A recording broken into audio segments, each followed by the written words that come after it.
आज जिस घटना के बारे में मैं आपसे ज़िक्र करूँगी, आपसे शेयर कर रही हूँ, उस घटना के बारे में सुनकर आप चौंक जाएँगे। रोहतक डिस्ट्रिक्ट के रिंढाणा गाँव की एक लड़की ने ज़हर खाकर आत्महत्या कर ली। लड़की की उम्र यही 30-31 साल रही होगी और जैसे ही उसके हस्बैंड को पता चलता है, उसने भी ज़हर खाकर आत्महत्या की। आप सही में सोच रहे होंगे कि ऐसा क्या हुआ कि आधा घंटे के अंदर ही 2 ज़िंदगियाँ तबाह हो गई। इसके पीछे की जो रियल स्टोरी है ना, सुनकर आपके रोंगटे खड़े हो जाएंगे।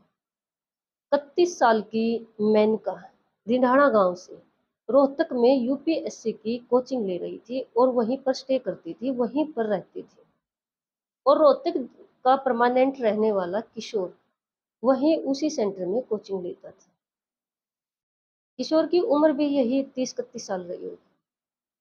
दोनों के मन कब मिल जाते हैं, कब एक दूसरे के प्यार में पड़ जाते हैं, उनको पता ही नहीं चलता। जब दोनों एक दूसरे को अपने मन की बात कहते हैं, दोनों बुद्धिमान थे, दोनों की उम्र ऐसी नहीं हम बोल सकते हैं भी बचपना था, दोनों सही फैसला करते हैं। और जब किसी को किसी से प्यार हो जाता है, जब शादी करने की बात आती है, तो पहली बात यही आती है कि अपने घर वालों से, पेरेंट्स से बात करो। सबसे पहले नंबर पर समझदारी की बात यही होती है। दोनों ने ऐसा ही किया। मेनका ने अपने घर पर बताया और उधर किशोर ने अपने घर पे बताया। किशोर के घर वाले मान जाते हैं, लेकिन मेनका के घर वाले नहीं मानते। और रीजन था कास्ट, जाति। मेनका बनिया परिवार से थी और जो किशोर थे वो ब्राह्मण परिवार से थे। लेकिन किशोर ने अपने घर वालों से बात की, अपने घर वालों को मना लिया, लेकिन मेनका अपने घर वालों को नहीं मना पाई। मेनका के दो बड़े भाई थे, वो मान ही नहीं रहे थे। लास्ट में बात यहाँ तक आ जाती है कि दोनों ने फैसला कर लिया था शादी करने का। और जब मेनका के घर वाले नहीं माने, तो मेनका किशोर से कोर्ट मैरिज कर लेती है। लेकिन पूरी बुद्धिमत्ता से काम करती है, बुद्धिमानी से काम करती है। शादी होते ही, कोर्ट मैरिज होते ही फोटो वगैरह अपने घर वालों के पास भेज देती है। तब तो घर वाले कुछ नहीं बोलते। और मेनका किशोर के साथ उनके घर में चली जाती है, उनके घर में रहने लग जाती है। पूरे कहते नहीं कि पूरे रेस्पेक्ट से, पूरे आदर मान से जो एक बहू का होता है, उनके घर वालों ने उसको बहू का सम्मान दिया, आदर मान दिया। 10-15 दिन अच्छा चलता रहा सब कुछ। वो कहीं बाहर घूमने चले जाते हैं। जब 10-15 दिन के बाद किशोर और मेनका वापिस आते हैं, तो मेनका के घर वाले उनके घर पर उनसे मिलने जाते हैं और उनको अपनी बातों में फुसला लेते हैं। वो कहते हैं कि हम शादी करने के लिए तैयार हैं, उस तरीके से जो हमारे गांव में होती है। और 2-4 आदमियों को साथ लेकर गए थे। तो जो किशोर के परिवार वाले थे इस बात को मान लेते हैं, शादी की डेट भी फिक्स कर देते हैं कि बस आपको बारात लेकर आना है, हमारी इज्जत रह जाएगी। देखो ये बात जो जिस तरह से मेनका के परिवार वालों ने कहा, तो किशोर के घर वालों ने मान लिया।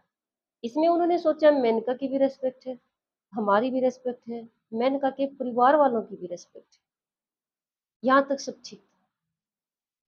लेकिन जब अगले दिन किशोर ने मेनका से बात करनी चाहिए, तो मेनका का फोन स्विच ऑफ आया।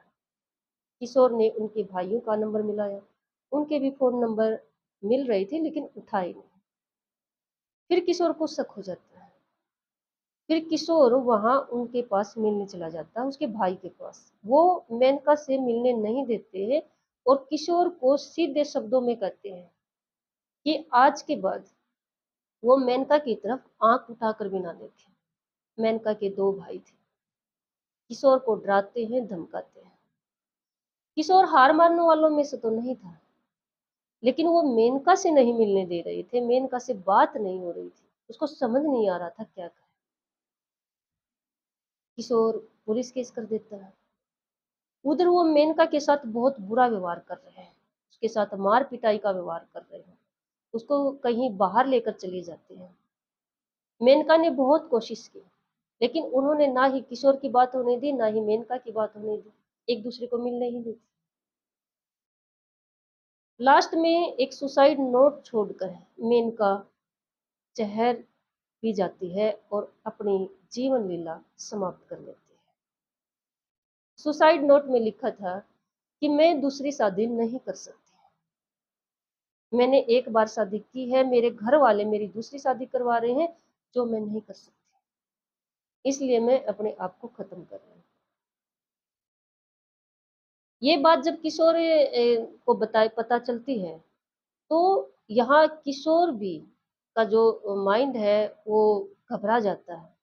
सही डिसीजन लेने की बजाय किशोर भी हड़बड़ाहट में जहर खा जाता है और वो भी मर जाता है। ये सच्ची घटना है। आधा घंटे की जो डिफरेंट में ही, आधा घंटा के बीच में ही दो जीवन लीला समाप्त हो गई।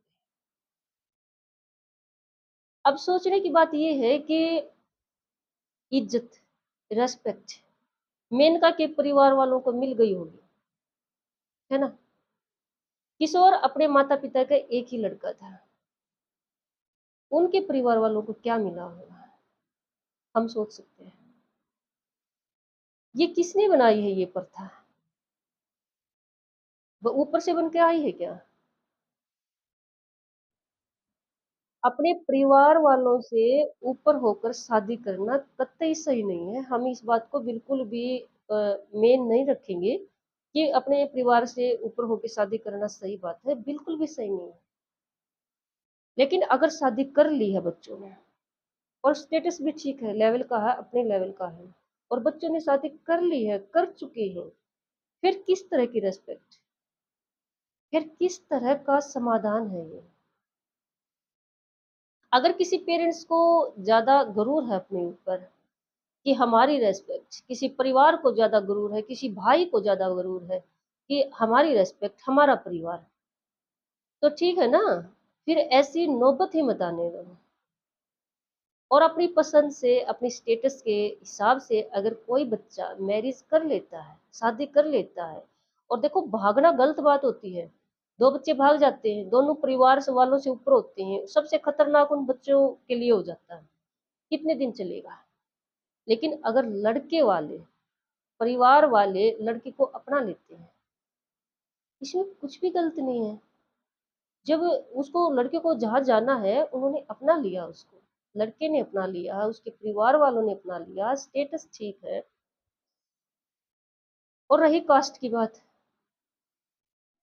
कास्ट जब एक बार शादी हो जाती है ना, फिर उसको हम चेंज नहीं कर सकते हैं किसी भी तरह से।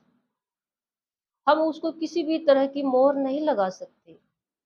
अब वो मेनका की शादी किसी दूसरे जगह पर कर देते, बनिया घर में ही कर देते, क्या वो रेस्पेक्ट आ जाती है मेनका के लिए? नहीं, कभी नहीं। ये फैसले, ये डिसीजन होते हैं शादी से पहले लेने के। बहुत अच्छी बात है, पहले ऐसे डिसीजन लिए जाए, लेकिन अगर बच्चों ने शादी कर ली है, उसके बाद ये रेस्पेक्ट का सवाल उठाना, अपने घर पर लाकर दूसरी शादी करवाना, बच्चे पर प्रेशर बनाना, 1% भी सही नहीं है। शादी से पहले सोचिए, शादी से पहले बच्चे सोचे, शादी से पहले पेरेंट्स सोचे।